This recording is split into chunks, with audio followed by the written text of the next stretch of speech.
Smart city প্রকল্পে আগরতলা শহরের বিভিন্ন পুকুরগুলিকে সৌন্দর্যায়ন বৃদ্ধির উদ্যোগ গ্রহণ করেছে আগরতলা পৌর নিগম। শহরের অনেকগুলি পুকুর সংস্কারের কাজ চলছে দ্রুত গতিতে। তার মধ্যে নাগের জলাস্থিত সদর পুকুরের সৌন্দর্যায়ন বৃদ্ধির কাজ মুখ্যমন্ত্রীর হাত ধরে শুরু হয়েছিল, যার ব্যয় বরাদ্দ ধরা হয়েছে 1,40,00,000 টাকা। শনিবার এই কাজের অগ্রগতি সরজমিনে খতিয়ে দেখেন আগরতলা পৌর নিগমের মেয়র দীপক মজুমদার, সাথে ছিলেন এলাকার কর্পোরেটর অভিজিৎ মল্লিক সহ অন্যান্যরা।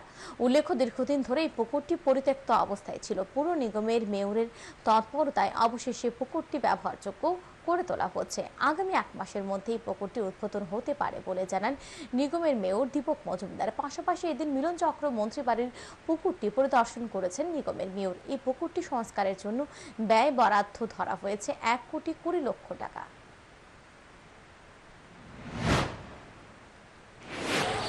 এটা সাধারণত 1 কোটি টাকার উপরে খরচা করা হচ্ছে, 41,40,00,000 টাকা।